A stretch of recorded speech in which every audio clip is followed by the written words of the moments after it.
현역가왕 시즌2가 인기가 높아지는 만큼 심사위원회 자질에 대한 논란이 끊이지 않는데요. 특히나 서른도와 주현미에 대한 이야기가 나옵니다. 마스터 중 이지혜나 장영란의 경우 애초에 가수도 아니기에 많은 시청자분들이 심사할 자격이 있냐는 의견이 나오고 있습니다. 그런데 최근 서른도, 주현미가 보여주는 심사에 많은 분들이 분노를 감추지 못하고 있는데요. 물론 서른도나 주현미 개인의 가수로서 역량은 충분하지만 아무리 그래도 노력한 가수들에게 너무 가혹한 평가가 아니냐는 의견들이었죠. 진혜성이나 강문경의 무대를 평가하는데 헷갈리는 시청자분이 있다면 서른도나 주현미의 심사평만 듣고 저 사람은 노래를 못하는구나 하고 생각해버린다면 어떻게 되는 걸까 하는 의견도 있는데요.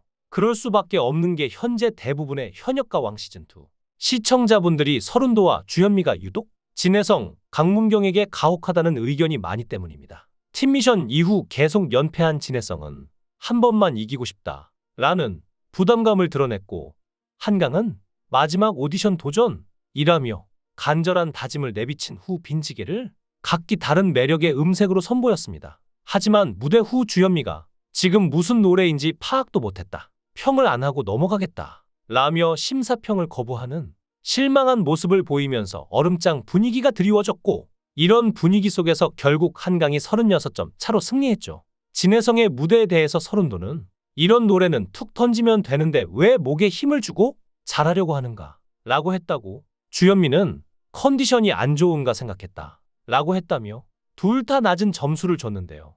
결국 진혜성은 연예인 판정단 점수 총 240점 중 185점을 받으며 모두가 충격을 받았죠. 이로 인해 주현미의 평을 기다리던 현역 2명은 물론 연예인 판정단으로 나선 마스터석조차 당황했고, 능수능란한 천하의 신동엽마저도 당황하는 모습으로 어쩔 줄을 몰라 하는 모습을 보였습니다. 도대체 주현미와 서른도는 왜 진혜성과 강문경에게 유독 독한 모습을 보이는 걸까요?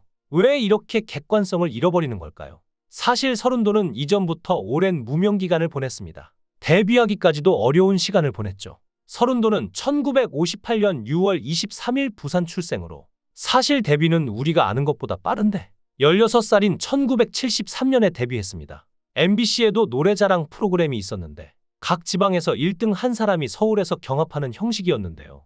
이걸 계기로 MBC에서 가수로 데뷔한 것이죠. 하지만 이후 약 6년간 무명 시절을 보냈습니다. 당시 회사와의 계약으로 월급을 받아 생활했는데 돈을 많이 받지 못해 품위 유지를 하기도 힘들었을 정도라서 힘들었다고 하는데요. 데뷔를 준비하던 시절에 본명 이영춘은 촌스러워서 예명을 생각하다가 스스로 나훈아처럼 최고의 가수가 되자는 뜻과 권투의 라운드처럼 가수 인생의 매 라운드를 열심히 살자는 뜻의 나운도라는 이름을 지었습니다. 그런데 매니저가 운도는 괜찮은데 나라는 성이 좋지 않아서 성공하기 힘들 것 같다고 하여 다른 성을 연구해보자고 했고, 여러 성을 연구하다가 설이라는 성이 운도와 잘 어울린다는 결론에 도달하여 서른도로 예명을 결정했던 것인데요.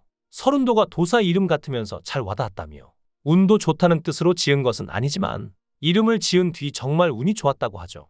제대 후 가수의 꿈을 안고 무작정 서울로 상경했지만 거처 없이 노숙 생활을 하기도 했고, 이후 어렵게 데뷔를 했지만 여전히 무명 가수였던 서른도를 진짜 스타로 만든 것은 남북 이산가족을 찾아주는 프로그램이었는데요. 데뷔곡 잃어버린 30년은 KBS 이산가족 찾기의 배경음악으로 사용되면서 전 국민이 아는 노래가 됐고, 당시 프로그램은 최고 시청률이 67%에 이르렀을 정도로 엄청난 관심을 받았기에 막 1집을 냈던 서른도는 그해 곧바로 KBS 10대 가수상을 수상했죠. 이 노래는 최단기간 히트로 기록됐는데요.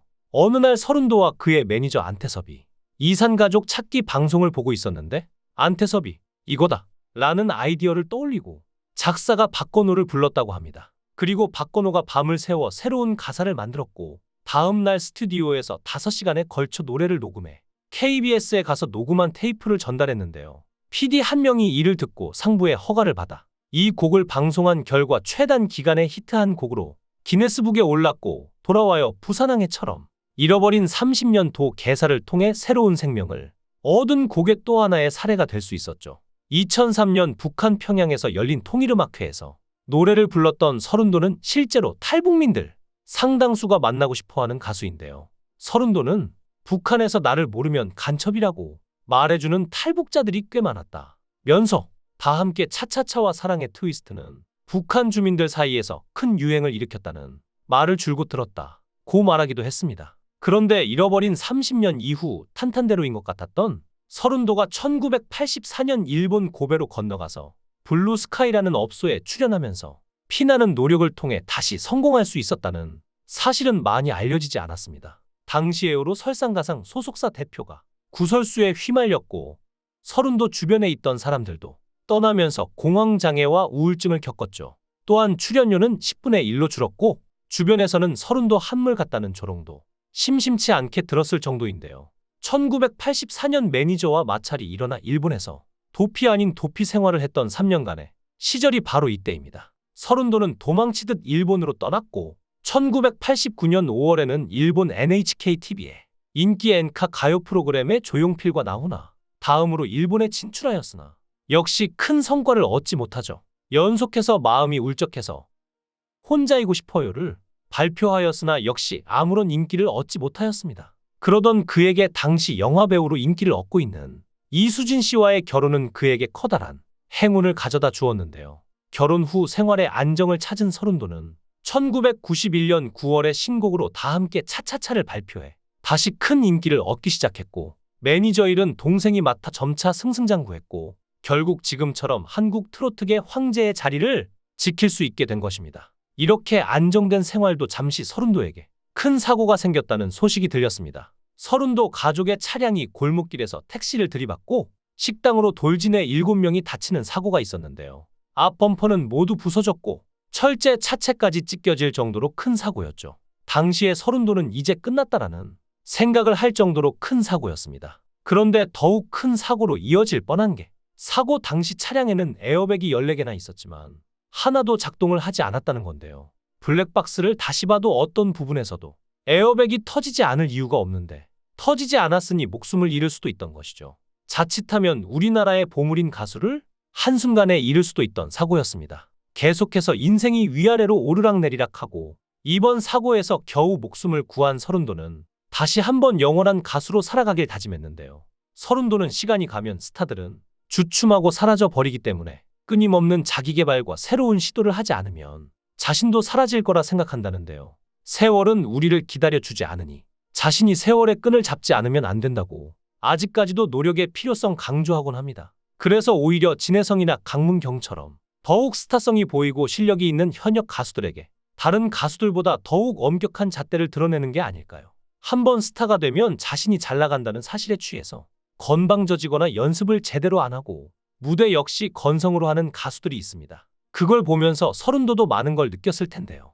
그렇게 반짝 스타로 사라져간 재능 있는 후배들을 보면서 이번 현역 가왕에서 싹수가 보이는 진혜성이나 강문경 같은 가수들이 반짝 인기에 만족하지 말고 더욱 정진하라는 뜻에서 엄격하게 군 건 아니었을까요?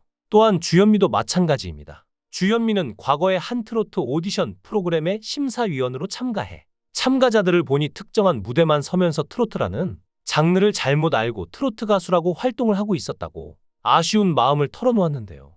지역 행사, 주어진 무대만 급급하면서 음악을 했다 보니 진정성이 부족하다는 말을 했죠. 그러면서 트로트에는 신과 같은 선배들이 부른 노래들이 있고 그런 노래에만 깊게 젖으라는 게 아니라 이게 어떤 것인가 생각해봐야 발전이 있다고 했는데요. 진혜성 강문경에게 보이는 태도는 비판받을 수 있지만 애정에서 출발한 게 아닐까 싶네요.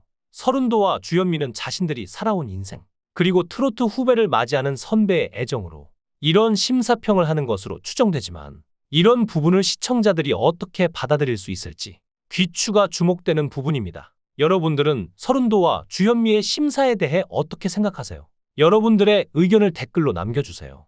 시청해주셔서 감사합니다.